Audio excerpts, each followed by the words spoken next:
Hai semuanya, hari ini kita akan belajar mengenai transportasi internal. Assalamualaikum warahmatullahi wabarakatuh. Salam sejahtera bagi kita semuanya. Om Swastiastu, Namo Buddhaya, salam kebajikan.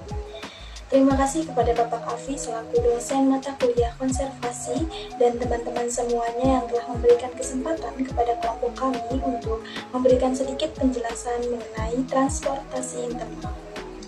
Baik, sebelumnya izinkan kami untuk memperkenalkan diri. Perkenalkan, nama saya Elvira Putri Anjani dari Prodi Pendidikan Akuntansi dengan NIM 7101422084. Perkenalkan, nama saya Damar Ulung Bintara Santosa, saya dari Fakultas Hukum dengan NIM 8111422265. Perkenalkan, nama saya Amar Ramadan, NIM 26014-22016. Perkenalkan, nama saya Bharat Ayuda, NIM 6101418046 dari PCKR. Perkenalkan, nama saya Ilma Amalia dari Program Studi Ilmu Hukum dengan NIM 8114222165. Perkenalkan, nama saya Boy Selaris Muktias dari jurusan Pendidikan Pelatihan Olahraga Fakultas Ilmu Olahragaan Universitas Negeri Semarang dengan NIM 6301422139. Perkenalkan, nama saya Sapa Nabila dari jurusan Manajemen Fakultas Ekonomi dengan NIM 7311422299. Saya Angelina Musika Devi dari Prodi Seni Rupa dengan NIM 2411422125. Perkenalkan, nama saya Yunika Deswantari dari Prodi Pendidikan Sosiologi dan Antropologi dengan NIM 3401422134. Sebelumnya kita akan mempelajari apa itu konservasi. Ya, di sini saya akan membahas tentang pengertian dari konservasi itu sendiri. Konservasi tidak dari segi istilah berasal dari kata conservation yang mengandung makna con, artinya together, dan server, artinya keep atau save, yang memiliki pengertian mengenai upaya memelihara apa yang kita punya dengan bijaksana. Secara lebih umum, konservasi adalah metode dan usaha untuk memanfaatkan sumber daya yang tersedia agar terjamin keberlanjutannya di masa yang akan datang. Kemudian, kalau tidak dari arti yang lebih sempit, konservasi adalah perlindungan. Apa tujuan konservasi itu?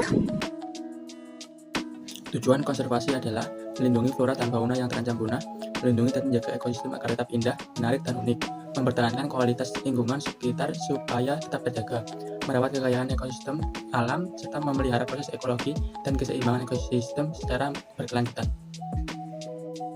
Apa saja sih manfaat konservasi itu? Jelaskan manfaat konservasi. Manfaat konservasi alam sangat banyak dalam kehidupan. Sebagai makhluk hidup, haruslah bisa menjaga dan melindungi lingkungan di sekitar.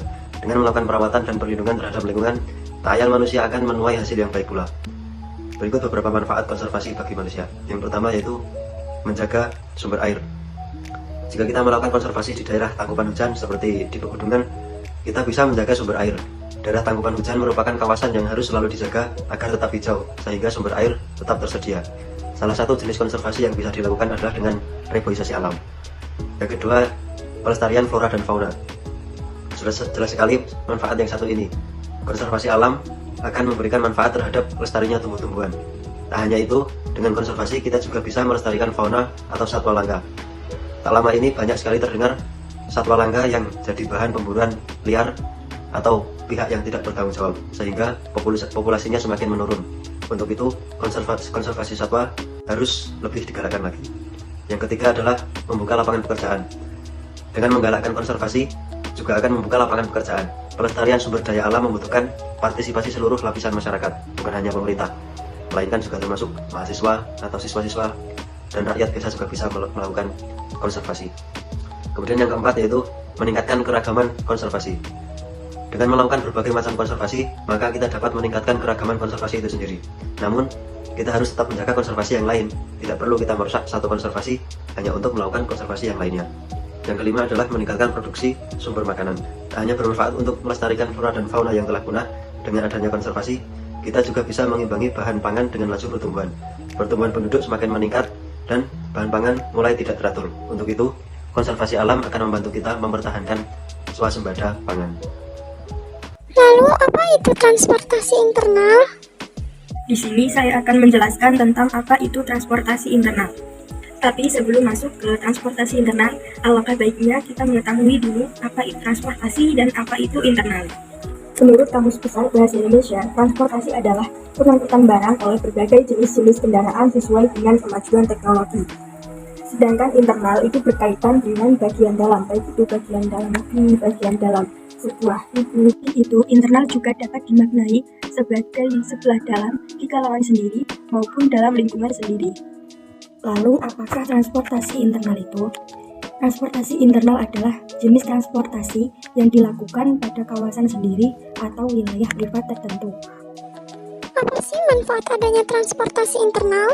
Di sini saya akan menjelaskan manfaat transportasi internal. Salah satu strategi penataan dalam mencapai peringkat UI Green Metric. Kebijakan perlu dilanjutkan karena ada banyak keunggulan yang diperoleh. Ke depan untuk meningkatkan efisiensi dan efektivitas, Bank Fasi telah melakukan kajian terhadap kelemahan-kelemahan sistranal. Dari kajian ada beberapa rekomendasi dan penambahan fasilitas untuk mengembangkan kebijakan, yakni dari riset. Apa sih tujuan transportasi internal itu? Di sini saya akan memaparkan tujuan dari adanya transportasi internal. Perlu diketahui transportasi internal memiliki tujuan dan berbagai macam manfaat yang sangat berguna bagi manusia. Tujuan dari transportasi internal ini yang pertama sebagai bentuk turut serta dalam mencapai UI Green Metric. Yang kedua juga sebagai bentuk keikutsertaan untuk menjaga lingkungan dan bentuk kendaraan yang ramah lingkungan, karena kendaraan yang digunakan dalam transportasi internal ini biasanya bertenaga listrik dan tidak menggunakan bahan bakar minyak, sehingga tidak menghasilkan polusi yang mengganggu kehidupan manusia. Lalu dengan adanya transportasi internal ini yang bisa mengangkut banyak orang dalam sekali jalan dan bisa mempercepat waktu perjalanan, ini akan menjadi solusi terbaik dari kemacetan-kemacetan yang ada di jalan, sehingga ini dapat mempermudah perpindahan dan juga bisa mengurangi kemacetan.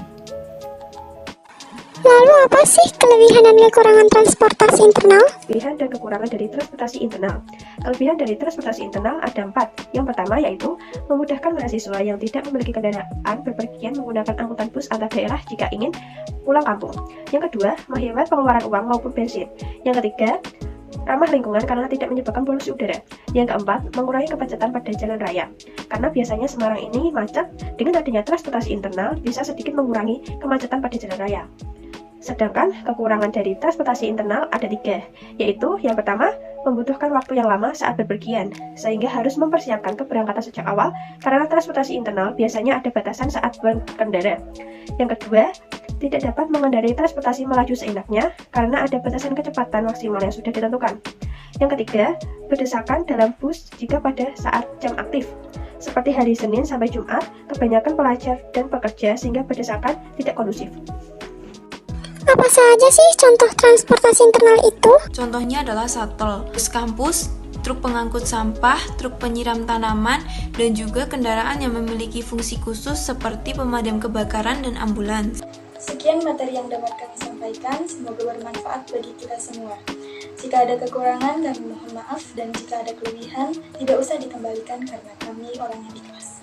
Wassalamualaikum warahmatullahi wabarakatuh.